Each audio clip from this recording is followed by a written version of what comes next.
සුන්දර කුමරිය සහ රහසිගත මල්වත්ත. එකෝමත් එක කාලෙක මුහුදා ඉන්නේ ස්පාර්ක්ලින් කියලා දිදුල්ල රාජධානයක් තිබුණා.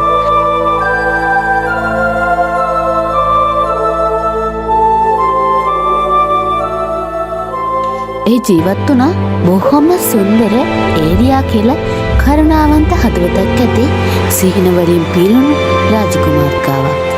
ඒ රාජධානියේ ඉන්න හැමෝටම උදව් කළා. මේක ඔයාට ගන්න. මේක හරිම රසයි කුමරියනි. ඔයාලට උදව් කරන්න ලැබුණ එකට මට හරි සතුටුයි. ඔබ හරිම කරුණාවන්තයි කුමරියනි. ස්තුතියි කුමරියනේ. මට හරිම සතුටුයි. නමුත් ඒරියා ළඟ රහසක් තිබුණා.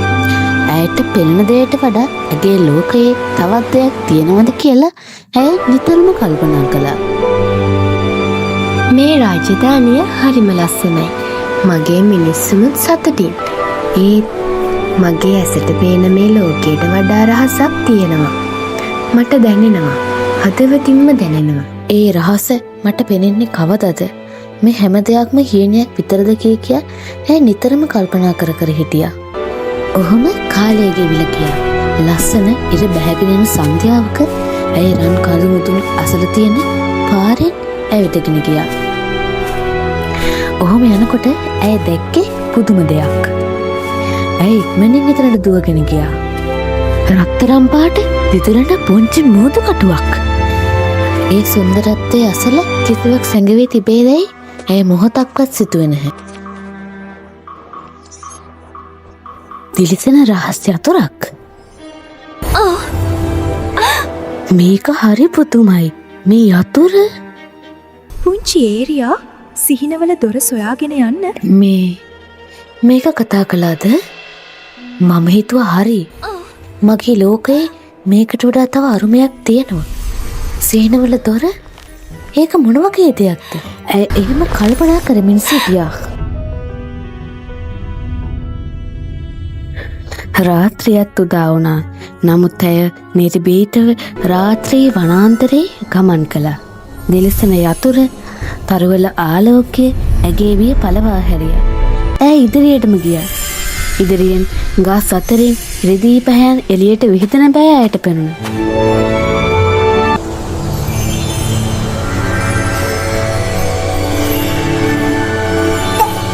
ඒ ආලෝකයේ තාරකාවල එළියට වඩා දීප්තිමත් වුණා.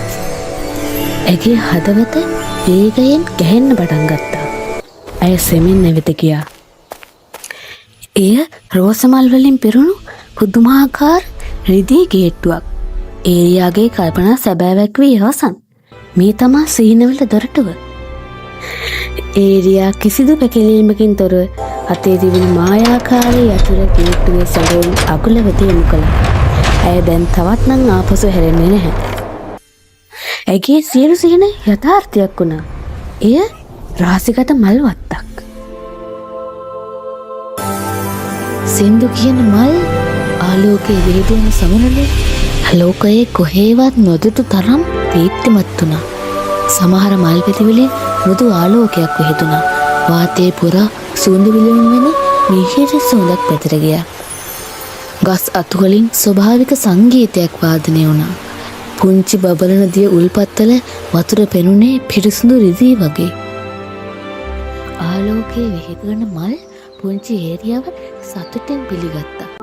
ඇය ඒට වශී වෙලයි සිටියේ. ඒත් එකතුරක් යන විට කුමරිය දුටුවේ හද කම්පා කරන දර්ශනයක්. මේ පුදුම ලෝකයේ දීප්තිය මැකී යමින් තිබුණා. සමහර මල්වල ඇති මායාකාරී පැහැය අඳුරු වී තිබුණා. මේ වත්ත සැඟවුණු දුකකින් පීඩා විඳින්න තිබුණා.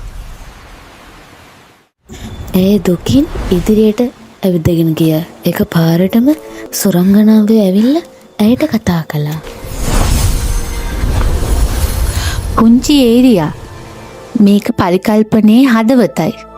මේ සුන්දර ලෝකයේ පවතින්නේ ඔබේ ලෝකයේ මිනිසුන්ගේ සිහින සහ විශ්වාසය මත. ඔබේ රාජධානියේ ළමයි සතුටින් සිහින දකින තාක්කල් මේ මල් පිපී තිබුණා. ඒ දැන් ඔබේ ලෝකයේ මිනිස්සු සිහින දැකීම නවත්වලා ඔවුන්ගේ හදවත්වල තියෙන විශ්වාසය නැති වෙද්දි මේකත් මැකී යනවා. මේ ශාපයෙන් මුදව ගන්න පුළුවන් ඔබට පමණයි ඒරියා. දැන් නේරියා කුමරියට ඇත්තේ එකම තේරීමයි. නිර්භීතව ඉදිරියට ගොස් පරිකල්පනයේ හදවතේ බලය වන නිල්වන් මැණික ස්පර්ශ කිරීමයි. කිසිදු බියකින් තොරව ඒරියා තම අත දිගු කළා.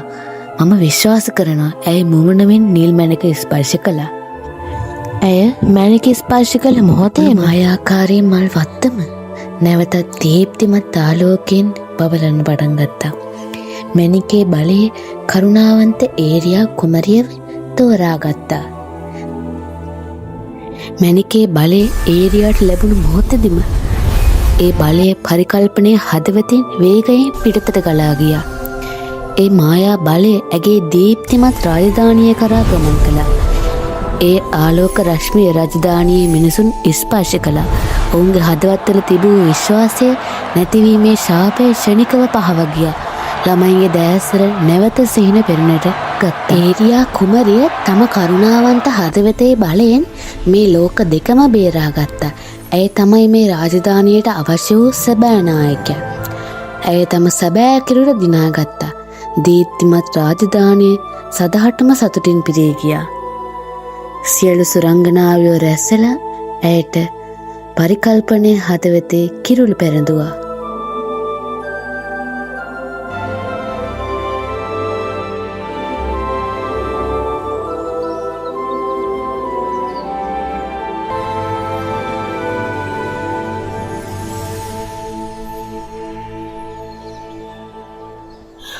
ඔබ අපව ශාපයෙන් මුදවා ගත්තා. ඔබට ස්තුතියි පුංචි ඒරියා.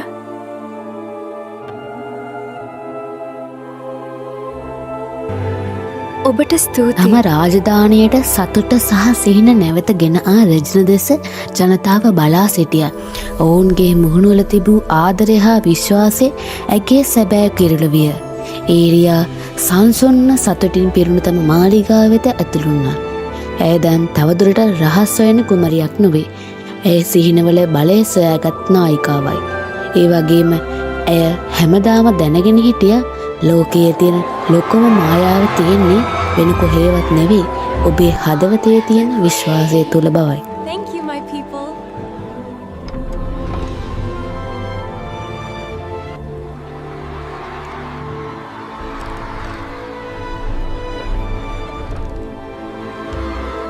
අපි අන් අයට ආදරේ කරුණාව දක්වමු.